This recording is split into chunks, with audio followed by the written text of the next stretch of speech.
Welcome to Moments with Marianne. This is your host, Marianne Pastana.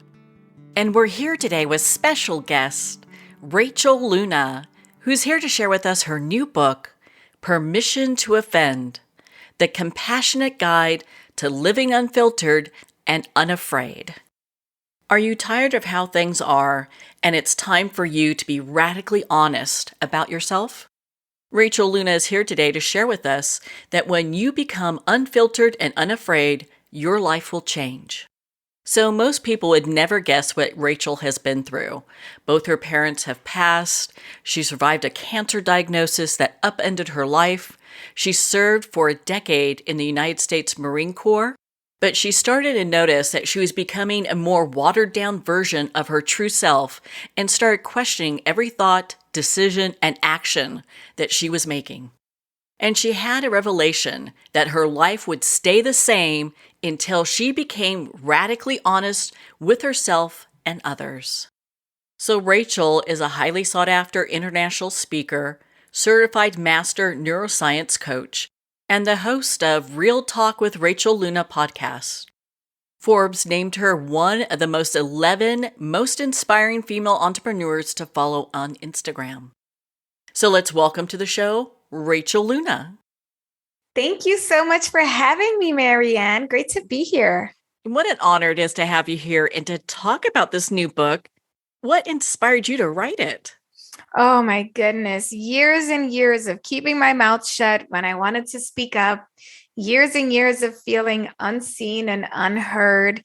Years and years of watching other people live out their dreams and me feeling like there was something wrong with me because I was conforming to what everyone else wanted for me, and I still wasn't happy. And you have such a varied background. I'd love for you to share a little bit about that with us. Yes. Okay. So my biological mother had AIDS. And when I was 3.5 years old, she passed away. And my father, who also was HIV at the time, he just wasn't in the best position. He had his own demons he was battling. And so when I was 4.5 years old, he sent me to live with my godmother, which now I can look back and say, wow, what a blessing. But in the moment, 4-year-old Rachel only processed, oh my gosh, I'm not good enough. Everyone I love leaves me. That was kind of the story that I took on. And I had a lot of interesting feelings because I felt abandoned by my father. I felt rejected. But that's actually so far from the truth, Marianne. The reality is that my dad really could not take care of me. And I saw him throughout my life. So he was intermittently present. It's not like he wasn't there. But that is something that I talk about in the book is the way that we make up stories around our experiences and we take them as truth without first considering what are the facts. The fact is my dad really didn't have the financial resources to take care of me. The fact is he was sick. The fact is he thought he was going to die soon too, just the way my mother had. And the fact is he made a hard call. And I know that it was hard. And I know that he never abandoned me. And I know that he never gave up on me because a couple of years after I went to live with, I call her my mom. She is my mom. It's the only mom I've ever known. But a couple of years after living with my mom, I asked her to adopt me. And my dad agreed. They had a meeting to meet at the courthouse. And this is back in the day. There's no cell phones. There weren't even really pagers unless you were a doctor. So everything was done by payphones and answering machines with the cassette tapes. I don't know if you know what I'm talking about. I might be dating myself here. So my mom goes down to the courthouse and she waits and waits and waits. And my dad never shows up.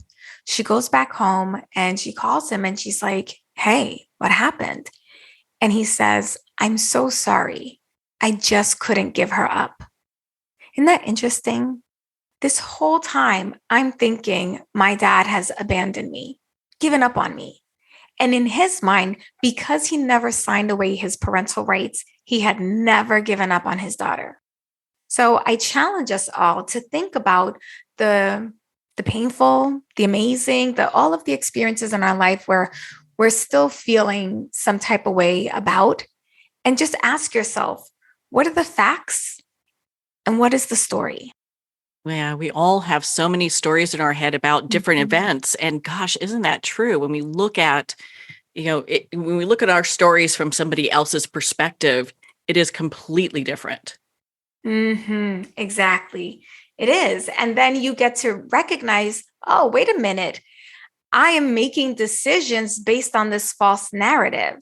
But if I could shift the belief, if I could change the narrative, now I can make better, more empowered, and aligned decisions so that I can create and experience the life that I desire. So, what made you decide to go into the Marine Corps? Oh, I think I had something to prove.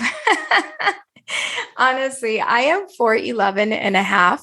And I remember being teased by that, in fact, some of my friends used to call me Shorty 140. And I really wanted to show like, no, I'm tough. I'm a powerful person. You should not take me for granted. That's really what it was. I felt taken for granted. I felt intimidated, and I felt like I needed to learn how to protect myself. And so a friend of mine, her name was Kelly. I'll never forget. I'm sure she does not remember me at all, but we both worked at Foot Locker. And at the time, she was 18 and I was just about to be 16, or maybe I was already 16. And she came into the store one day and she said, I'm joining the Marines. And she showed me the packing list. And she was like, we do activities and obstacle courses. And it's so much fun. And she really sold me this idea. And I thought, I really admired her. She was very confident, Marianne. She was very confident. And I thought, I want to be that confident. I want to be that self-assured. I want people to take me seriously. And so that's what I did. And it was one of the best decisions I've ever made. Maybe not the right motive, but definitely the best outcome. I often hear of people learning so much from joining the Marines or Mm. any of the armed forces. My father was in the Mhm. Marines. And so you hear about these stories of how transformative those experiences are. Thank you for your service, by the way, because And I thank always you for yours. well, it's hard for the family too. And I think, people are always really quick to thank the service member, but the families have a really hard job as well because we, the service members, are out and about, you know, in the action and travel and adventure. But you're the ones that have to follow us wherever we go. You're the ones that have to change schools and start over and have new friends. And, the spouses never get to have that job stability per se. So it's a hard job. And I celebrate all of our family members. Well, thank you. I think it's important to celebrate all the armed forces and all of Mhm. our men and women that serve. We're, big fans of the armed forces and really support them here. And gosh, I mean, so you go through, the Marines, and then at what time did you decide, hey, you know what? I think I'm going to make a transition. Oh, I remember that. It's so interesting. Every question you ask me, do you notice my body is like, oh yeah, that was a tough one too. Oh yeah, I forgot about that. And I want to just quickly before I tell you how that happened, I just want to tell you that that's the power and testament of this work because it's not that you forget, but you heal and you move on. And so things don't actually even you don't even feel them anymore, but then you are reminded and it's like, oh yeah, I have been through that. So what made me want to leave the Marine Corps, actually two things. One, I was already feeling this sort of angst that I was supposed to be doing something else with my life. I wasn't exactly sure what, but and I loved the Marine Corps. And I felt that what I was doing in the Marine Corps was a very important job. At the time, I was working in Germany at the Landstuhl Regional Medical Center, which is a joint task program where all the branches of service, are part of that. And, Marianne, I was seeing a lot of kids come in blown apart, literally. And that really impacted me.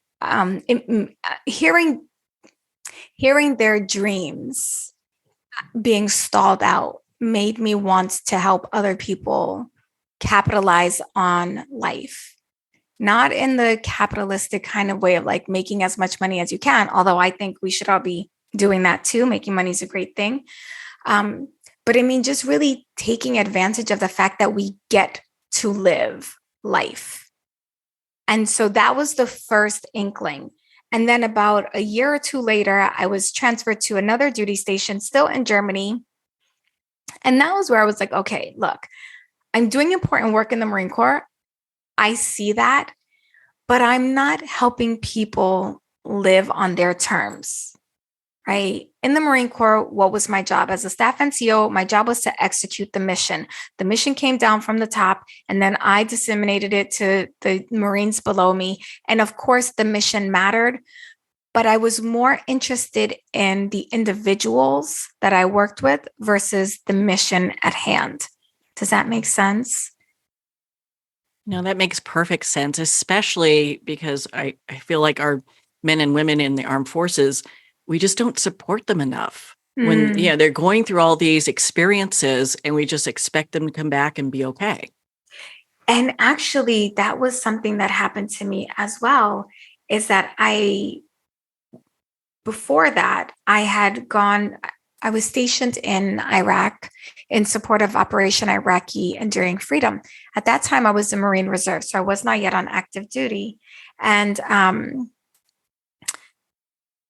I came back and I went back to my regular job, and I just felt so disconnected. And I was told that I was abrasive and to this and to that, and this isn't the Marine Corps. And there, Marianne, all we were doing was worrying about how many cars had been sold that day, because I worked for one of the top car manufacturers.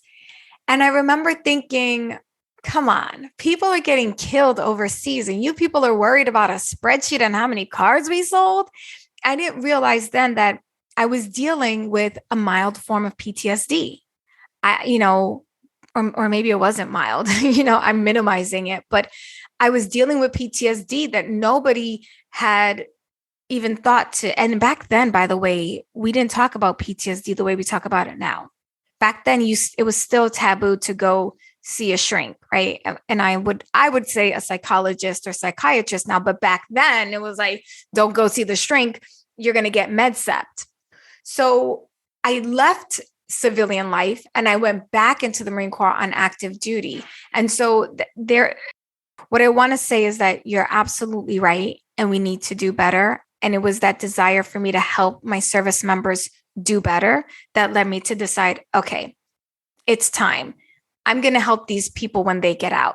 And so my first job outside of the Marine Corps, before I even began into coaching, was a transitions counselor. So I taught the classes that helped them prepare their resume, do the interviewing skills, dressing for success, how they could take all of their skills in the military and make them transferable to the civilian side. And then from there, here we are today. And that's a lot of responsibility to be able to share with others, and especially, I'm sure, in the way that you are sharing it as well, because you're looking at it from a totally different perspective than just somebody who's working in the Marine Corps all the time and doesn't have that experience on both sides. 100%, 100%. You share in your book that you really are helping people with different things like self-esteem, like we talked about earlier. Just about everybody I know has the I'm not good enough story. In, somewhere in their life, someone's told them that they didn't do this right or that right. How is it that they can get to a point where they can move beyond that? Well, this is why I talk about the framework for freedom in chapter 1, recognizing the stories that we're telling ourselves, because this whole idea of I'm not good enough, it's a story. It's not true. And I know that there's someone that's going to argue with me and say, no, but it is true. I'm really not good at playing the piano. No, but it is true. I'm really not good enough at this. Okay, maybe that is true, but can you get better? Yes. Can you change your perspective? Yes. And is it true that you're not good enough? No, I personally will never accept that. So when I work with a client, I have them go back to the first time that they felt that they were not good enough around the topic that is holding them back. And you would be surprised, because I hear some of the most interesting stories. And this is one of the examples that I give in the book. I had a client who believed that she wasn't good enough, that she had to work harder than anyone else. And do you know where it came from, Marianne? It came from when her and her brother were little kids, it was her brother's birthday party, and her mom had given her brother a bigger slice of cake. And Oh my goodness. isn't that interesting? A bigger slice of cake. And so he gets the bigger slice of cake. She feels she's not good enough. The rest of her life, she's trying to prove to her parents that she's just as good as her brother. And I looked at her and I said, "Aren't you a parent?" And she goes, "Yeah." I said, "Have you ever given your kids, have you ever intentionally wanted to hurt one of your children because you didn't think that they were good enough, so you were giving them less than?" And she said, "No." I said, "Then why would your parents do that?" And then she was like, "Oh, you're right. They're actually really good." And then I had her go back and give me all the examples in her life that she had that could prove that her parents loved her just as much, if not more in certain areas, as her brother. And so that's the work. I don't think it's fair for me to say, well, just do 1, 2, and 3 and you're okay, because everybody's different. But this is the start. Getting intimately familiar with your stories and your beliefs around those stories. What did you make those circumstances mean? And is it true? Those are such big questions to ask. And in your book, you talk about the freedom framework as being helpful for us to facilitate conflict resolution. How do we go about using that? What are some of the examples of that?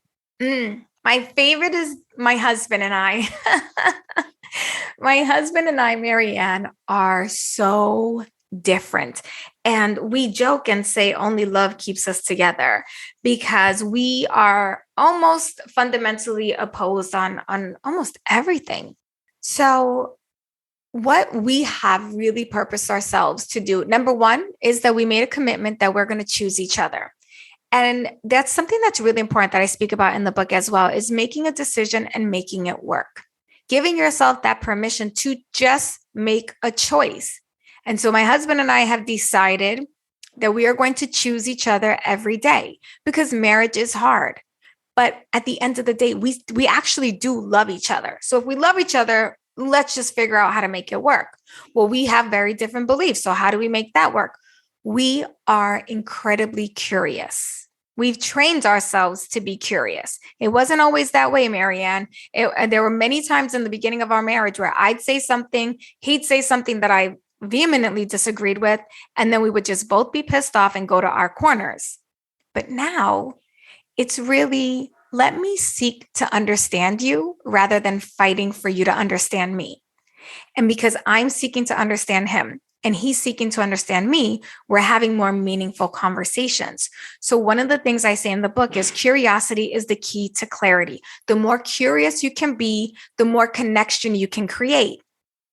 So one time, my husband and I got into it because he wasn't listening to me. So we're arguing because he's not listening to me. I feel in the moment, you're not listening to me. And this always happens. Again, this doesn't always happen, but this is a story I'm telling myself. So I march into the room and I say to him, I'm telling myself stories that you don't ever listen to me. And you don't listen to me because you either think I'm stupid or you don't care what I have to say. So which is it? Do you think I'm stupid or you don't care what I have to say? Now, I totally set him up, right? That's an impossible. It's impossible. I don't know. I think it's a kind of a good question to ask, but I see what you're saying. It's such an impossible thing. Like, where do you go from there? Well, it's a setup because I didn't give him the possibility that it could be something else.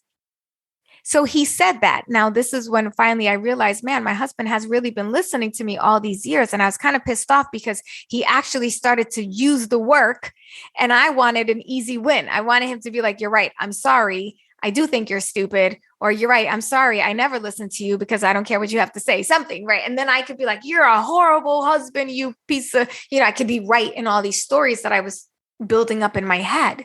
But no, he had been listening to everything that I teach. And he said, well, you are telling yourself stories, and both of those stories are wrong. I do listen to you. I do think you're smart, and I do care what you have to say. but I don't always respond because I'm still processing in my head. And I never knew that about him. I thought he was just ignoring me all these years. But that's the beauty of giving yourself permission to offend and going in there and marching in and having that hard conversation. So let's talk about that title, Permission to Offend. Is that what that means, is being able to have these discussions like you did with your husband? Yes, it's taking a stand for or against what you believe without condemning or attacking another person's position. Now, I'm sure we have some listeners going, okay, how do I do that? Because if I'm giving permission to offend, chances are I actually might offend, Yeah. And you have to be willing to do that. You have to be willing to have a tough conversation and for someone to offend. But the first step is to recognize when you feel offended. So figure out what's triggering your offense and ask yourself, how is what they're saying challenging my own identity, my values, and my beliefs? Because if you start to understand what's offending you and you start to process and get comfortable with being offended, you're not going to be as concerned if you offend someone for being in your truth. Now, when we talk about offending, we're talking about offending with intention, but not with the intention to harm. We're offending with the intention to stand and honor our truth, our values, and our beliefs. That means taking a stand for what you believe, but doing so with a lot of compassion and empathy for the fact that someone may believe something differently. Someone may believe something different to your beliefs, not because they're malicious, but rather because they're ignorant, because they just don't know. And if we are so fast to keep cutting people off without first trying to understand, like, well, why do you think that? Where did this belief come from? And maybe helping them have a breakthrough and expand their mind in some way. You have to be willing to have those conversations. Walk in the fire, I say. That's such powerful advice. I feel, because so many of us, we kind of just are conditioned with the stories we have. So how do we get to this point where we can, I think you may have already answered this, but how we can identify, okay, that's a story that's not working for me anymore? Well, consider the condition of your life. So for example, the story that my dad abandoned me and rejected me then showed up in my life in so many other ways because I was looking for that story to be right everywhere. So I did not entertain a relationship with my father the way that I could have and should have if I had ever taken a moment to consider, girl, your dad is still in your life. He's not the dad you want or need him to be, but he doesn't even know how. Maybe he doesn't know how to be the dad you want or need him to be. Maybe if you make the effort and have the conversation, maybe we can go somewhere. Now, here's the thing, Marianne, that's a lot of responsibility to put on a child. So it might not be the best assessment, but I wasn't always a child. At some point I grew up and my father was still alive when I was in college. In that moment, that's when I began to actually foster and nurture a relationship with my dad because I finally realized that I had been telling myself a story that wasn't true all those years. Regrettably, I discovered that too late. And I only had 1 year with my dad where we were actually having these meaningful conversations where I was telling him how I needed him to show up for me and,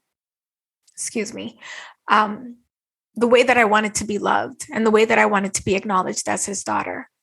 And so that's an extreme case, but this can work in anything. This can be in relationships with your friends. For example, my best friend and I, we have the best candid conversations because we give ourselves permission to offend. So I may say to her, what kind of friend do you need me to be today? Do you need me to be team you and just kind of co-sign and agree on everything? Or do you need me to be an honest friend? And sometimes she'll say, team me. I'm not here for it today. Like, you just support me, in which case I will placate her. And other times she'll say, no, you can be honest. And then I am honest. And I'll say, I don't agree with that. I don't think that that's the direction you should go in. I think you're selling yourself short, or whatever my opinion is in the moment. That's the work. You are so wise to have figured all of this out at the time that you did, and you've had so many years to perfect this. Mm. I just applaud you because I know a lot of people who, not the exact situation, but have been in similar situations where they're having some dysfunctional relationship with their parents and they're trying to get to a place um, of just calm, being able to understand each other. And most of the folks I know don't figure that out until they're in their 50s, when And it's that's too why I late. wrote the book. Exactly. And that's why I wrote the book, because this is tools and information that I wish I had at least my senior year of high school, at least, so that when I went into college, I could be well prepared. And this is information that I've worked through with clients as seasoned as 73 is my most seasoned client. And even she has had so many breakthroughs from this work. So this is timeless work, and we all need it. And we're all a work in progress. As soon as we overcome one belief, there could be one more that pops up. Part of the lesson of life, right? So, Mm-hmm. and so with all the people that you've worked with, what do you see as like the number one thing they come to you for? The number one, I would say that the number one thing that they're all looking for is emotional freedom. But that's not what they would say, right? They'll say, I need more confidence. I want to make more money. I want to get out of my own way. I want to be more consistent. I want to be better with time management, right? So they'll say all the symptoms, but really what they're looking for is emotional freedom and contentment and peace. Because when you have that, you're able to look at time constraints and think, okay, yeah, it's a tough, busy day, but I'll be okay. You're able to look at your finances and say, oh, dang, there's not as much in the bank account as I want, but you know what? I still feel pretty good and I feel fulfilled and I'm happy. And I know that the money is coming and I know that I'm resourceful and I'll figure out a way to make the next dollar or to invest or whatever the goal is. So it really, at the core, is having that emotional freedom. That is just so powerful to hear that. So thank you. Thank you for sharing that. And one of the things you talk about in your book that I was real surprised about is the identity equation. So what is that? Oh, yeah, I love this. This is so simple. It's our values plus our beliefs. What do you value and what do you believe? That is your identity, not your job title or your marital status. So when I ask people, "Oh, tell me about yourself," especially women, first thing is like, "Oh, well, I'm a mom, I'm a wife, I'm a nurse, I'm a doctor, I'm a lawyer, I'm a CEO, whatever." But they will lead with their role and their responsibility rather than I'm a champion for justice. I'm a lover of God. I am a woman of faith, right? So they don't lead with their values or their beliefs. And the problem with leading with your roles and your responsibilities is that those are temporary positions. Even as a mother, yes, I'm a mother. I'm always going to be a mother to my children, but at some point, those kids are going to grow up and they're going to live their own lives and they're not really going to need me the way they needed me when they were babies. And if my identity is tied to my role as a mother, when those kids leave this house, I'm going to have a real crisis on my hands. So instead of identifying as a mom and a wife and a coach, I'm identifying as my values and my beliefs. I'm a lover of the Lord. I am a loving, lovable person. I am here to activate truth. Those are things that no one can ever take from me and no position could ever change. Do you find that people also do this with any types of illnesses that they end up having to deal with? Yes, 100%. And yes, to answer your question, yes, I have. When I was diagnosed with triple negative breast cancer back in July of 2019, and I got into that community chatting with other people, I noticed that almost all of the patients identified and personified the illness.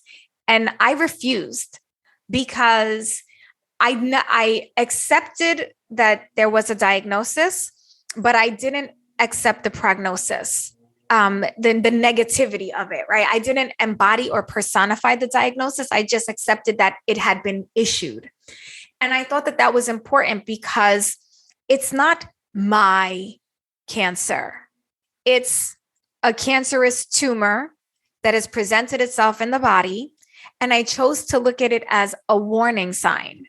I chose to look at it as a flag that there was something systemically wrong happening in my body and within my immune system. And if the tumor is just a symptom, then that means that even after the tumor is removed, I've got work to do. But I am not going to say this is because I don't want it.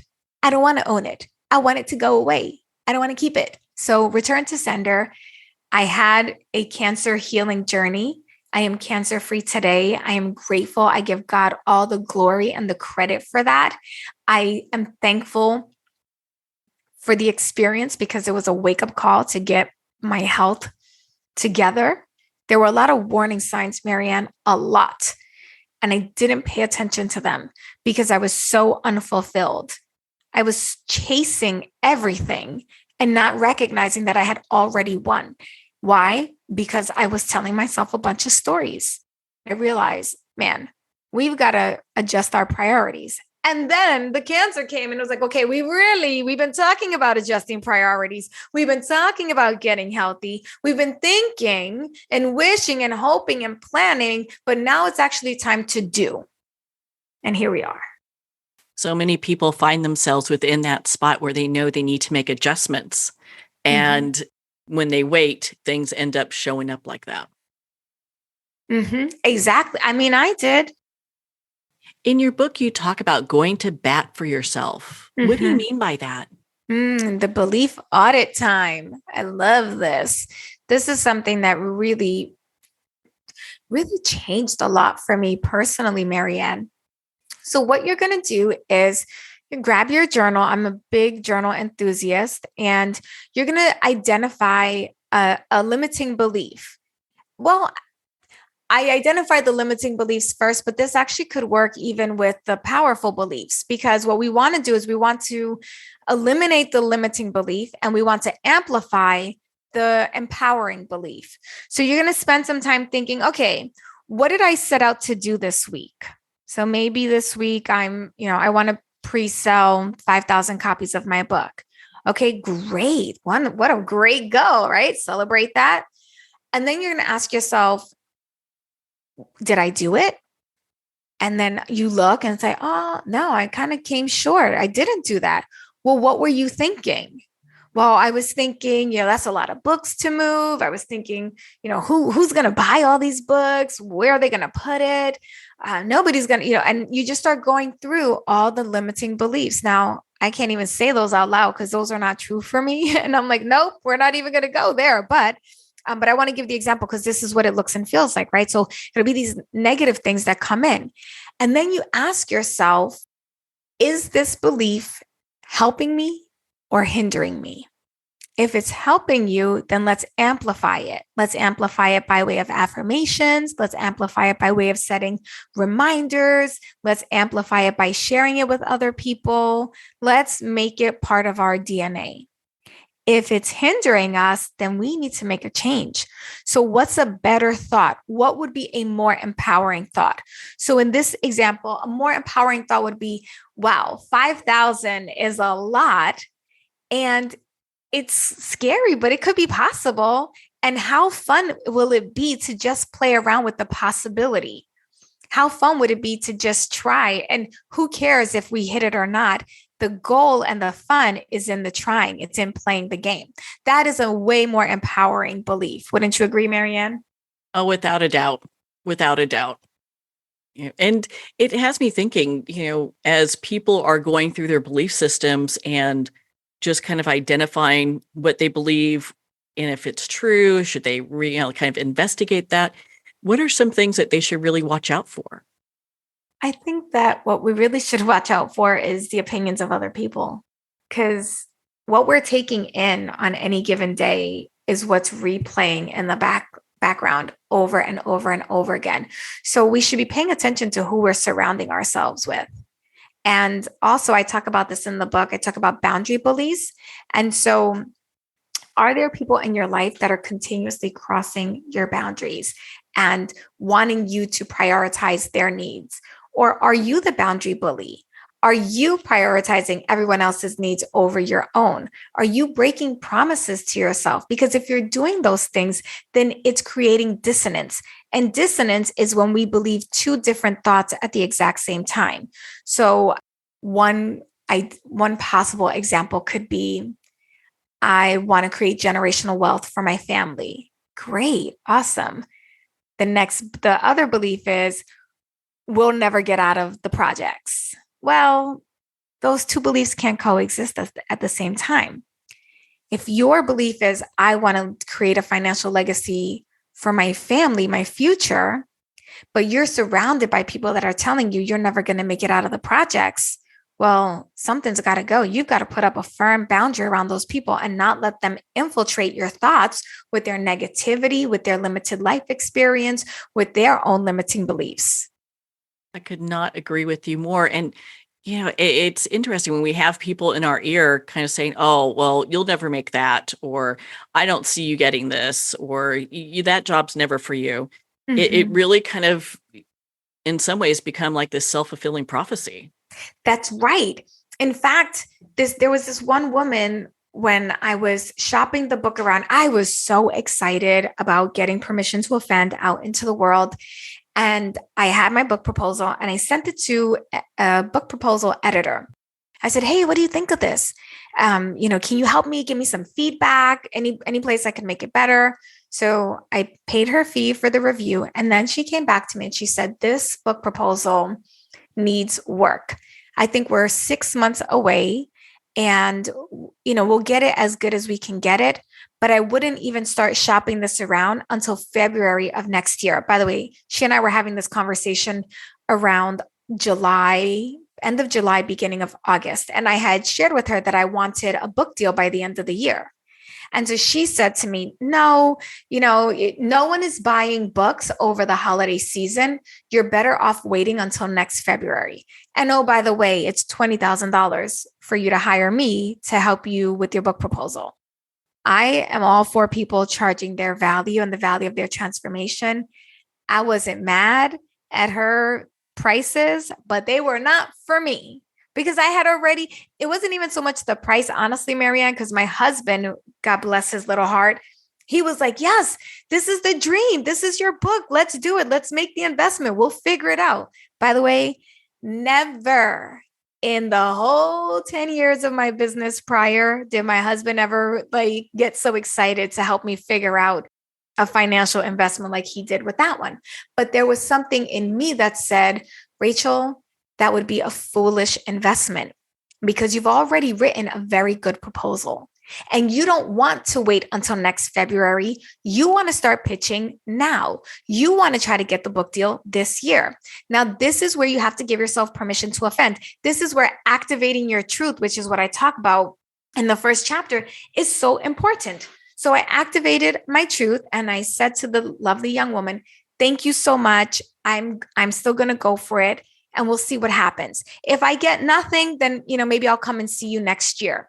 I was signed with my dream agent, Marianne, later that month in August, and I got my book deal with Harper One in October. Good for you. Good for you. Thank you. But think about that. October, November, December, January, February, 4 months ahead of when she wanted me to start even pitching and all that extra expense that I would have invested. Well, it says a lot about trusting your own instincts, what's right for you. That's right. That's right. And that's the work in Permission to Offend. In your book, you talk about the empathetic offend framework. What is that and why would we use that? Yes. So people are operating in personal truth and personal faith, right? Personal truth and faith. So you're either high faith or low faith, high truth or low truth. And depending on where you are on any given day, you're going to be in one of the quadrants. So you're either going to be the pleaser, the critic, the wounded, or the empathetic. And so the empathetic offender is the one who operates in high personal truth and high faith. The empathetic offender understands that your truth doesn't make me a liar and my truth doesn't make you a liar. The empathetic offender is willing to hold space for someone else's beliefs and is willing to have the conversation where they are seeking to understand instead of fighting to be understood. And when we start operating from the empathetic offender, we create more community, more connection, and deeper impact.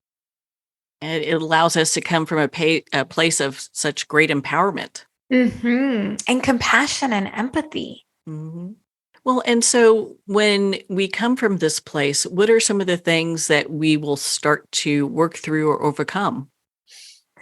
Well, especially when you are the empathetic offender, you have to be very careful not to take on other people's personal truths as your own for the sake of being compassionate and empathetic. Because once you do that, then you become the pleaser again. So you want to really pay attention to that. The other thing you want to pay attention to is giving yourself permission to let some relationships end on bad terms. There will inevitably be a moment where you just do not agree and you're not available to agree to disagree. In fact, I had this conversation last night with a gentleman and he said, there are some people where I'm not okay with agreeing to disagree because their beliefs are just so fundamentally wrong and hurtful to other people. What do I do then? And I said, then you walk away. You walk away from that person, you cut them out and you keep it moving because at some point there will be some relationships that are beyond repair, unfortunately. But it doesn't have to get there. And with what I lay out inside of Permission to Offend, we can help overcome that. That's such a big deal because I think a lot of people, when they start making these healthy decisions, from what I've heard, you have these relationships that start peeling off. And from what I'm hearing, that's okay. Yeah, it's totally okay. More than okay. I feel like that's where the freedom is. You're not living for other people anymore. That's a big one. That is a big one. And then we get in that people pleaser kind of situation that's never ending. And I can see the vicious cycle there, It's a horrible cycle. And the worst part about it is that people are going to judge you no matter what. So even if you take the people pleaser route and you start doing things for the sake of other people, they are still going to have some sort of a qualm or complaint because you didn't do it just exactly the way they would. So now you've compromised yourself, you've betrayed yourself, you've self-rejected for what? To still be judged? You might as well let them judge you on being your fully self-expressed self. Yeah, isn't that the truth?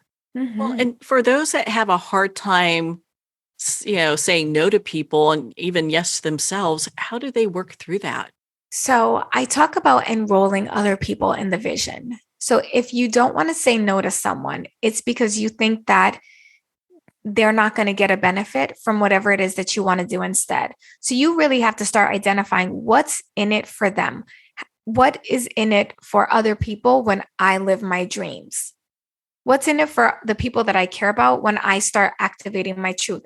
And listen, that's kind of a utopian perspective. There will absolutely be some things that you want to do that there's nothing in it for anyone other than they love you. And if they love you, they want you to be happy. And that's the win for them.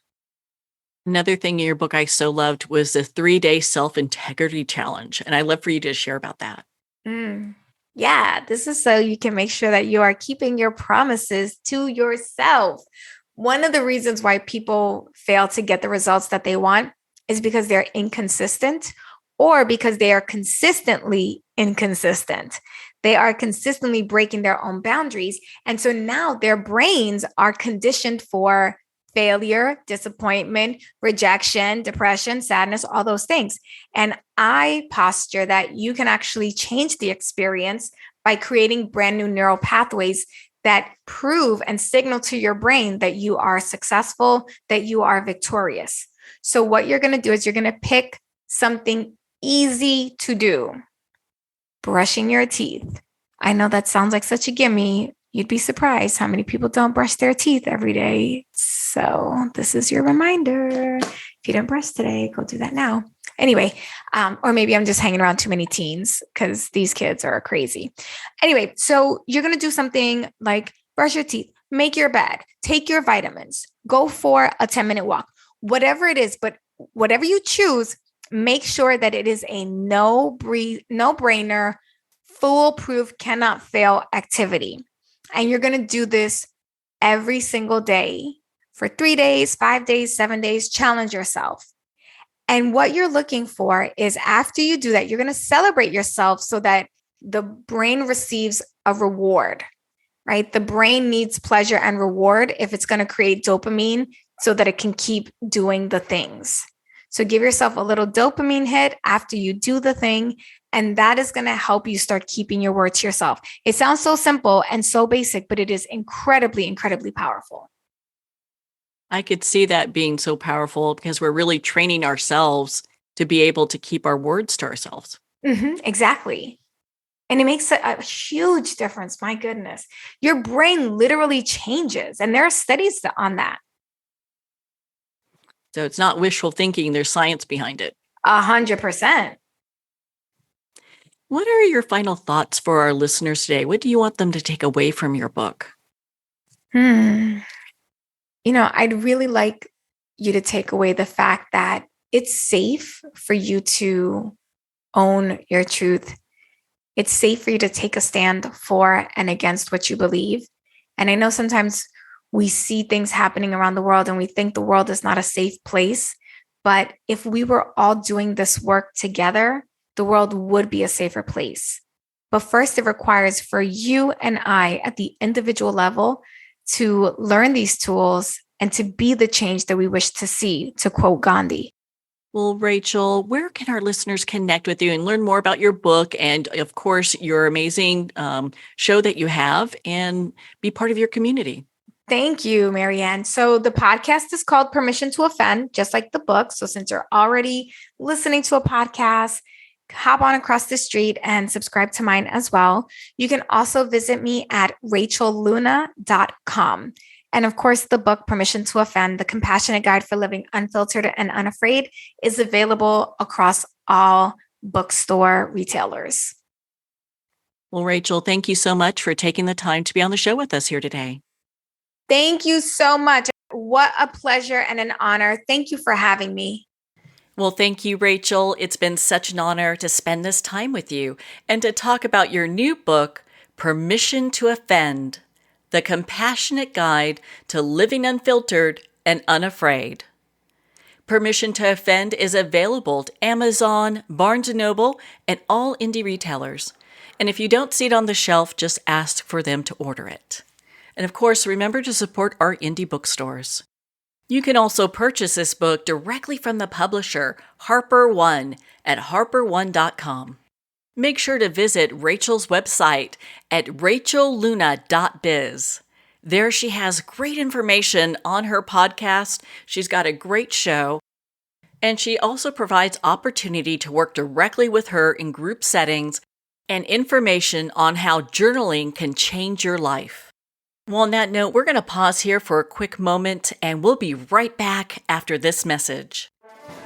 Internationally recognized and award-winning author Judy Goodman works and teaches outside the box of limited thinking. Working with people from every walk of life, her goal is to empower you to be the best you can be, no matter what the challenge is. Born with the gift of seeing beyond our normal vision, she has an extraordinary gift of working with every challenge. Teaching beyond conventional wisdom, her work is described as life-changing. Visit judygoodman.com. That's judygoodman.com.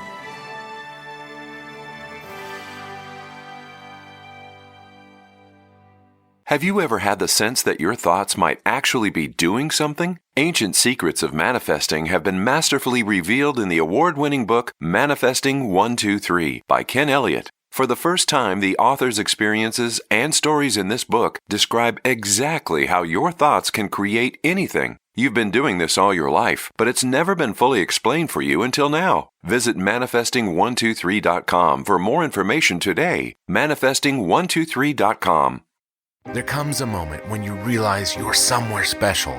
When you discover that each beautiful creature that you see has been rescued from a life of absolute horror and brought to this incredibly free place. Here's where their lives were forever changed and where yours will as well. Discover over 500 tigers, bears, and lions at the brand new visitor center at the Wild Animal Sanctuary just outside Denver. For more information, visit wildanimalsanctuary.org. Discover true freedom at the Wild Animal Sanctuary.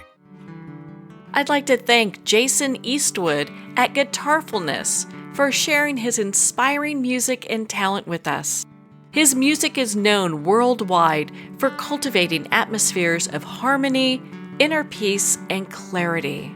Visit Jason's website at guitarfulness.com. Join his newsletter, be part of his community, and download his music.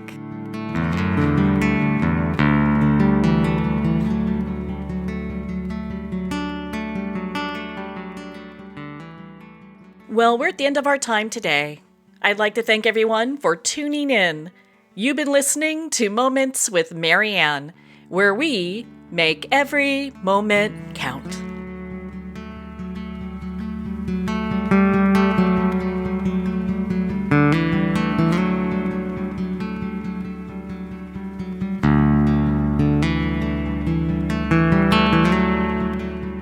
In a single moment, your life can change. Moments with Marianne is a transformative hour that covers an endless array of topics with the best of the best. Her guests are leaders in their fields, ranging from inspirational authors, top industry leaders, and business and spiritual entrepreneurs. Each guest is gifted and a true visionary, a recognized leader in her own work, and while teaching others to develop, refocus, and grow, Marianne will bring the best guest and sometimes a special surprise. Don't miss this. You never know just which moment will change your life forever.